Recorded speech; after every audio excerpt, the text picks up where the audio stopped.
For a room full of junk, that was one very sophisticated lock system. This place was definitely fishy, in more ways than one.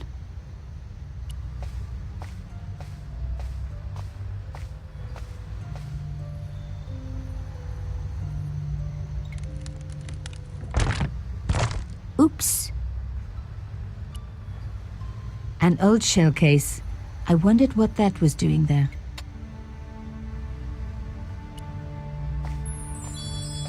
The words Sinister and Dexter were carved on either side. Now any good convent girl like me knows the old Roman for left, right, left, right. But what did it mean here?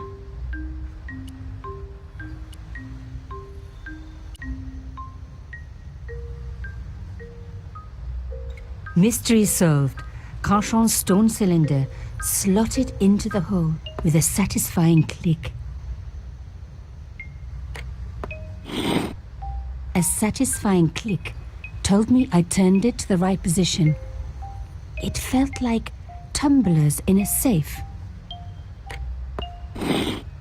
Another click, another step closer.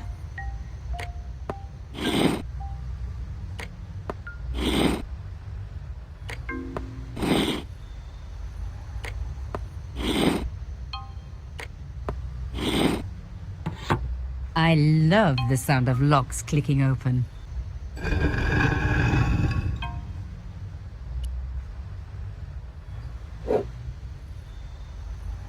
I removed the stone cylinder.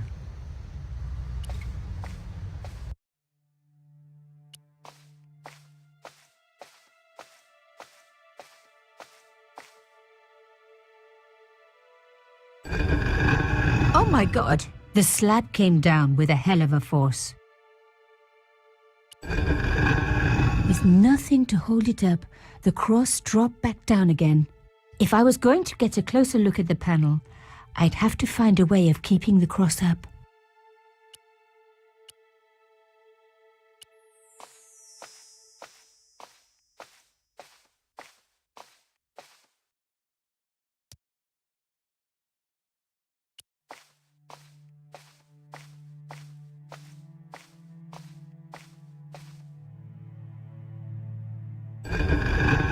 Lifting the cross closed the entrance door and also opened some kind of stone panel. Ingenious.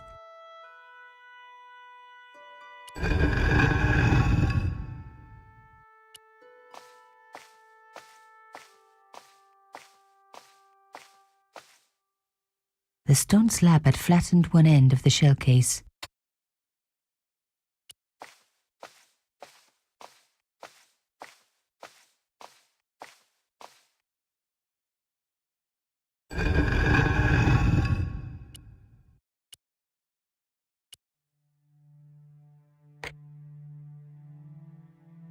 The stone cross was propped up. Now I was getting somewhere.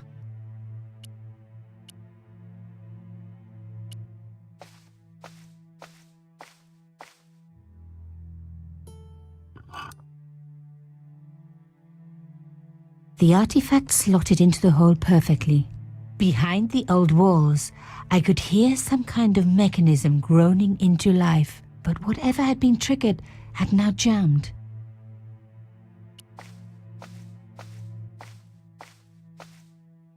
I removed the shell case. The cross didn't drop back down. Some kind of mechanism was holding it up.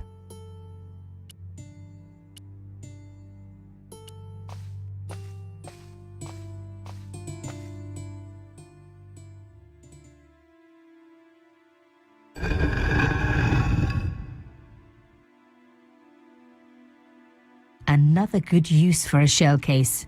Another secret room. Somebody had something to hide. But was it what I was looking for?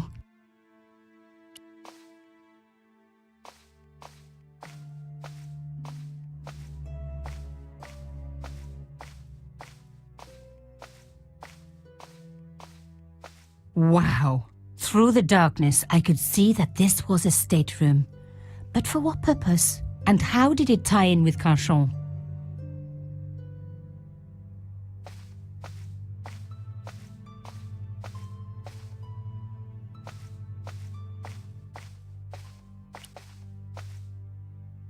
Amazing! The thing still worked. The room lit up bright as day.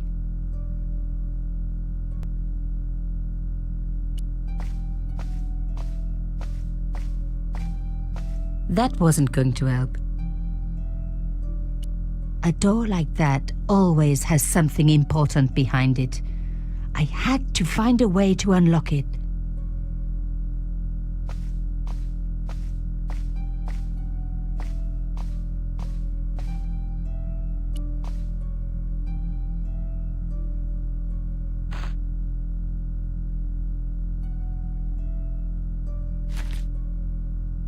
Inside the drawer, I found a note written in some kind of code.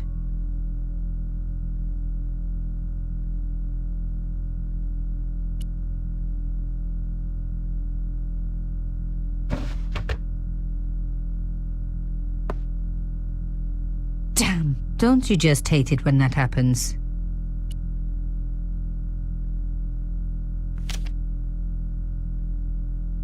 A photo, long lost, had fallen down the back of the drawer. It was very old, but there was no mistaking the guy in the foreground. Carchon. Behind him were soldiers, a burning village and a corpse. The photograph was cropped on the right-hand side. Somebody else in the picture obviously didn't want to be in it anymore. I wasn't surprised. This was Africa in the 60s. An uprising was being brutally suppressed. And here was Mr. Media himself, Carchon, doing the suppressing. The photograph was not just powerful evidence. It was also my ticket to one explosive story. But there had to be more for me to discover.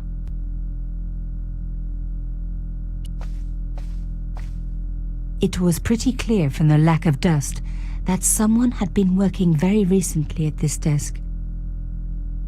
The dregs at the bottom of the mug hadn't dried out or gone moldy. It wasn't more than a day old. Oh my God! The sheet was a printout with my personal information. Everything from my favorite food to my waist size. They were right about chocolate, but come on guys, I'm a size 10. There was even a picture of me, taken with a telephoto lens. Carchon wouldn't have taken these pictures himself. This was big and organized. I was part of it, and people were getting murdered. This was the article I'd written about the costume killer. My suspicions were right. Carchon had cut it out. 2 businessmen had been killed. One in Italy, one in Japan. In each case, the killer had worn a costume, a penguin, and then a snowman. But that wasn't the only link between the 2 murders. Both the victims had been big media do-gooders, and I proved they were just the opposite. So, how did they fit in with Carchon?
I had decrypted the note.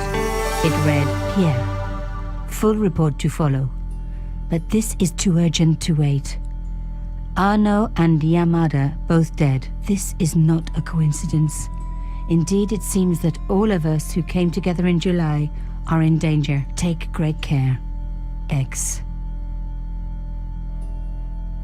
I wasn't the only one to make the connection between the costume killer murders. I'd been right all along. That was why he had asked to meet me. But what did I know that he didn't? I had enough for a story. An amazing story that was going to make my reputation and blow Conchance to pieces. I needed to get home fast and start typing.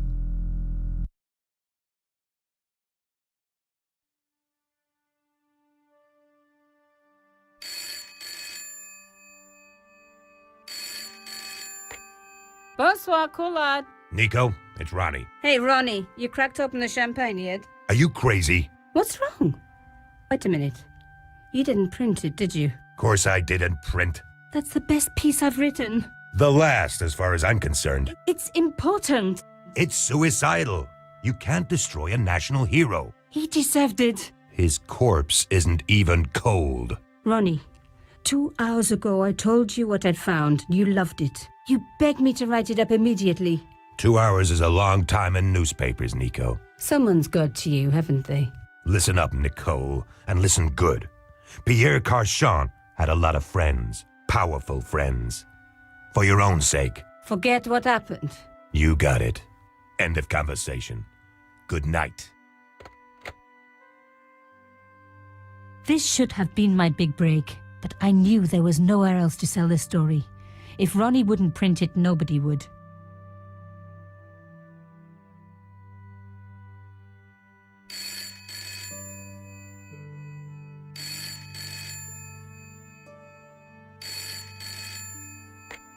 Bonsoir, Collard. Mademoiselle Collard, my name is Plantard. I need to talk to you about your story. Your Pierre Carchon story. How did you know about that? There are people out there, madame, who will be very upset by this story. Oh, really? Well, it's their lucky day. It's been spiked. Yes, I know. We must meet. We must? I have information relating to your costume killer stories. Tomorrow morning, 8 a.m., Café de la Chandelle Verte, Rue Alain Court. I shall be wearing a grey overcoat. You must talk to no one about this. You can't tell me what to... Tomorrow at 8. I'll be waiting. People complain about newspaper articles all the time, but not usually before they're printed. I was beginning to feel scared. This guy, Plantard, could I trust him? Should I meet him or forget the whole business? I didn't have an answer.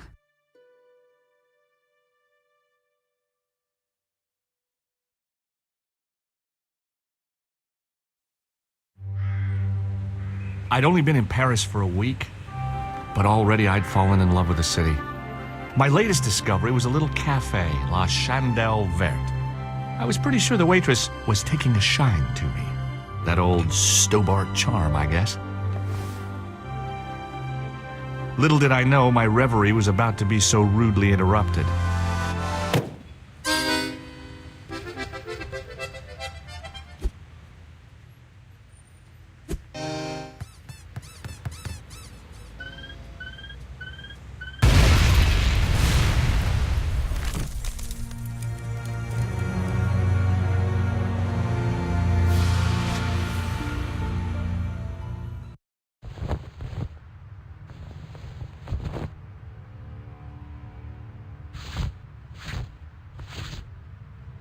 As I picked myself up, I was really angry. 1 minute I'm on vacation, the next minute some clown's blown me up. I knew right away what I was gonna do. I was gonna find that clown and bring him to justice. Because justice matters. Justice is up there with liberty, and equality, and, fraternity. After all, that's why I'd studied law, wasn't it? Well, that and the money, of course.